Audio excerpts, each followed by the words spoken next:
All the while, he has made it out of the first round of the playoffs a grand total of 2 times in 7 years. But chances are high that new Lakers... Can I hear that again?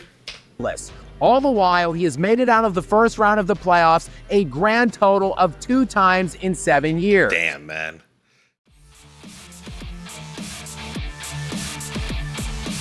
All right, welcome back to the show, everyone, and good morning to you. It's been a little while since I've checked in on Skap, and I figured this would be the perfect place to go to be able to talk about this. This one's simply titled "Trade LeBron James." I'm sure most of you guys are aware that the Lakers have shifted ownership at this point. Genie is still the governor, but it's the Dodgers owners that have come in and they have bought the Lakers, and it was a historic amount. I think it was about $10 billion. Correct me in the comments, but either way, the order of operations went, and I've been watching it, just not really talking about it yet, kind of waiting for it to evolve. But the order of operations went: new owners came in, bought the team. Then Rich Paul, representing LeBron James, made an immediate, basically, a post or an announcement saying the same thing that LeBron says every year, basically. If the Lakers don't build a championship-like contending team around him, then he would probably prefer to be traded. You know what I mean? So he's, in other words, as usual, even though he's got Luka and Reeves and all these guys, like, LeBron always needs more help. He needs like an entire dream team to win a championship. So he's putting pressure on them in order to do so, which doesn't make any sense because he's taking $53 million, something like that. You know, so like if you really want free money, like if you want star players, you need cash in order to do it. And if you're taking up all the cash, then you should be the guy who's winning championships for the organization. Not you take all the money, LeBron, and then somebody else is going to come in and win a championship for you. I don't understand his mentality. I never will. I'll never support it. But what the Lakers organization has done in response is basically nothing.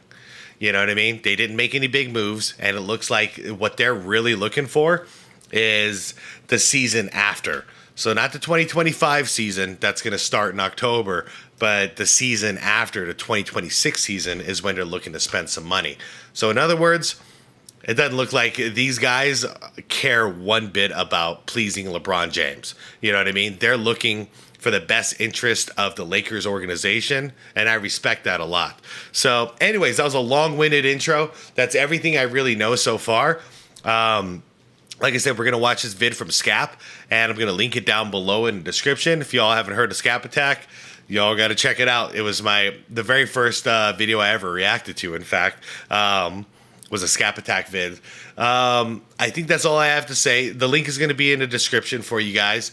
Also, shout out to channel members. You'll see a list of channel members in there as well. I think that's it, guys. Like the vid. Let's see what Skap has to say about this, and I'll interject when needed. Well, as the frenetic NBA offseason draws on apace, one chock full of free agent and trade market bombshells, as has become typical of the... Didn't he got released, right? He got released from his bought out, essentially. Is that right with Dame? NBA offseason in recent years. Could the biggest one be yet to come? Oh, sure. Not the biggest one in terms of tangible on-court impact, but certainly the biggest splash in terms of the old news cycle and social media machine. Trade LeBron James? Unthinkable. Impossible. I've been saying it for 3 years. At least improbable, but certainly not out of the question. At least not at this point of LeBron's career. The Lakers just made fairly lofty news yesterday in signing DeAndre Ayton to a 2-year deal to fill their sizable hole underneath. And while Ayton is far from a superstar caliber player, he is more than a serviceable answer to the Lake Show's big man concerns. As a Suns guy, I think it's hilarious. I think we all here think it's hilarious. One, that he got bought out of his contract because it just shows like you're not worth our time, dude. Like we'd rather lose the money than have to deal with a locker room cancer like you. So now that locker room cancer is with the Lakers. I'm actually a very happy man. The former #1 overall pick of new teammate Luka Doncic in that 2018 draft is sporting a career 16-10 average, and he just became the first player since Dwight Howard to average at least 10 points and 10 rebounds for the first 7 years of his career. I'll show you how it goes because he used to drive us crazy, okay? He's a tricky guy. You can't look at his stats. He's one of those cases that stats don't tell the truth when it comes to him. What he's going to do is he's going to get you 20 and 10 one game, or even more, like maybe like a 20 and 12 one game, and then he's going to get you like a 10 and 8 game. And he's going to go back and forth and drive you crazy. You know, I remember at work we used to show up because I was like the biggest Ayton hater, you know, from day one, because I could just see like this guy doesn't have it. Mentally, he doesn't care. So, like, I'd show up to work one day, and then, like, the guys would be like, hey, man, he got 20 and 10. That's what you're asking for, right? I'm like, yeah, on average. Like, I want to see him get 20 and 10 every single night, like it's nothing. And then the next game, oh, man, he had, like, 8 points and, like, 6 rebounds. I'm like, I see, you know? And it's it. How it's balancing out as an average doesn't matter because the thing is, he's not dependable. You know, what if you're in the playoffs and you're in a game 7 and in game 6 he had 20 and 10? What's that mean? Game 7 when everything's on the line, he's going to get you 8 and 6 or whatever? Not good enough. You can't rely on him. So as the Lakers start eyeing the future and what is best to build around Luka Doncic, who, by the way, is eligible for a massive extension next month, the question has to at least be made, where does the alleged and self-proclaimed GOAT fit in this entire equation? In what is supposed to be his swan song, his last dance. Damn it, this was all supposed to be about him, but it isn't. Sure, Jeannie Buss and her team of merry idiots have been content to crawl around the ground bootlicking LeBron for his entire tenure in Los Angeles. All the while, he has made it out of the first round of the playoffs a grand total of 2 times in 7 years. But chances are high that new Lakers... Can I hear that again? All the while, he has made it out of the first round of the playoffs a grand total of 2 times in 7 years. Damn, man. Damn, dude. But chances are high that new Lakers majority owner Mark Walter didn't just shell out $10 billion for that ownership stake for more of the same. No, changes have to be on the way, and chances are also high that LeBron and his team knows it, which would be why for the first time in his entire, now 23-year NBA career, LeBron has activated the final year of a contract via a player option. Every other time he has come to this point of every other contract he has ever signed that contained a final year player option, he has either restructured and extended or crawled his ass out of town to his next budding super team. Yeah, something is up here in La La Land with the self-proclaimed king. Longtime confidant, bootlicker, and jock sniffer, Agent Rich Paul. That's a man who got really rich out of kissing some ass. And head of the Clutch Sports Snake spoke recently to ESPN on LeBron's situation in Hollywood, saying, quote, "We understand the difficulty in winning now while preparing for the future. We do want to evaluate what's best for LeBron at this stage in his life." It's always about LeBron. It's not about the team. We do want to evaluate what's best for LeBron at this stage in his life and career. So it's no surprise. He's never been a team player. He's not a team player now. And career. He wants to make every season he has left count. Let the ring chasing begin again. Now, these most recent comments seem to counter the comments Paul made himself 2 trade deadlines ago when he and LeBron declined a trade at that time that would have sent him to Golden State. After that decision, Paul made an appearance on the Stephen A. Smith show and indicated that LeBron didn't have to win anything else, that he had already achieved everything he had to in order to put him at the top of the GOAT conversation, at least in his own delusional mind. I mean, if that was the case, you'd see him out there just enjoying the game of basketball and having fun. He doesn't look like he's having fun. AKA, he's still chasing that ghost in Chicago. So why the sudden change of direction here on this messaging? Could it be because the king narcissist is concerned he won't be getting enough airtime now that Luka Doncic is the real king of LA?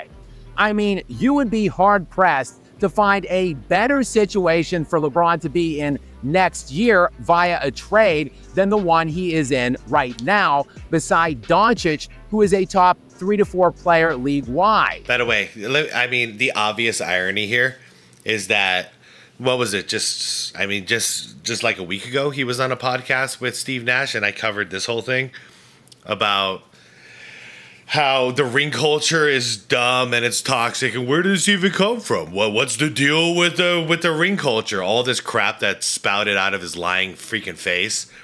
And then not even a week later comes this.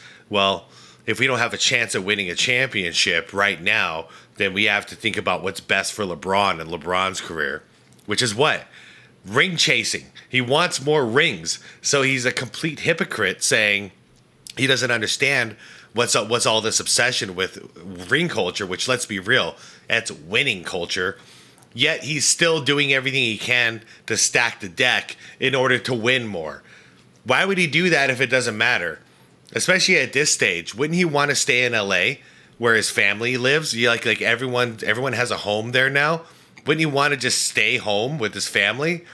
Or just, if you want to make another $100 million, 100 some odd, play 2 more years in the NBA, but just play for the Lakers and don't focus so much on winning because, ring culture is weird, right? But he's just a total freaking hypocrite. I mean, he can't even wait a week to contradict himself. The Lakers, after all, did just win 50 games last year and finished the regular season as the 3 seed out west. And that was without a center at all, a situation they just addressed with the aforementioned DeAndre Ayton signing yesterday. I mean, where is LeBron going that will give him a better crack at winning than LA? I agree with Skap 100%. That's the thing that's crazy. Y'all forget that they were favored to win in that first round against Minnesota. They were the 3 seed. They had home court advantage. The thing is the LeBron crew is going to try to trick you into believing that the Lakers aren't good. It's just LeBron. The Lakers have been good for years. For years, they've been completely stacked, but they just can't get it done in the playoffs. Why? They can't get out of the first round most of the time. Why? I wonder who their leader is. But even if the Lakers did want to trade him and had a package that made sense for them, there is still the significant hurdle to clear of navigating LeBron's no-trade clause. He is currently one of only 2 players league-wide that has one, along with, hilariously enough, Bradley Beal. Yeah, we're stuck with that one. So any trade, essentially, would have to be one that is handpicked by LeBron and his people. The Warriors didn't tickle his fancy this time 2 trade deadlines ago, but that was before they had Draymond, Curry, and playoff Jimmy Butler. So perhaps the Bay Area would be moving Bron's needle a little more this time around. And yes, of course, the big name... Yeah, but what would they have to give up for him? They're going to get rid of Jimmy and something else to get LeBron? I have my doubts. And in Cleveland... I don't think Cleveland wants him. I've heard that Cleveland doesn't want him. Why would they? They had such a good year last year. You're going to throw in a LeBron James, like a locker room cancer? I don't think that's a good idea. So where else does he have? He definitely can't go back to Miami. Pat Riley hates him. I don't know, man. Were you going to go Dallas?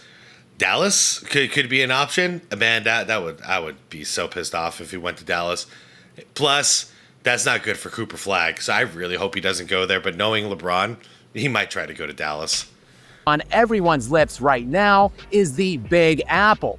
LeBron has been notorious for flirting with Gotham City for years, but never pulled the trigger on it. Perhaps now, in the wide-open Eastern Conference, the tides might be right to float his way to the Eastern Conference finalists from a year ago. Though that would entail joining another ball-dominant star in Jalen Brunson, who, along with LeBron James last season, both finished top 20 league-wide in usage percentage rates. Yes, it might be very difficult to find a pairing of team and player which satisfies LeBron and the Lakers. Perhaps the easiest answer would be for LeBron to not leave town at all and just head on over to the clip show. By the way, just because,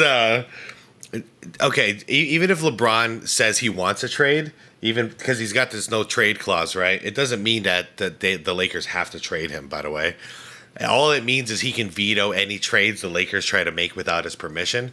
So if the Lakers try to send him to, say, Toronto, and he's like, hell no, I'm not playing for Toronto, it's now voided.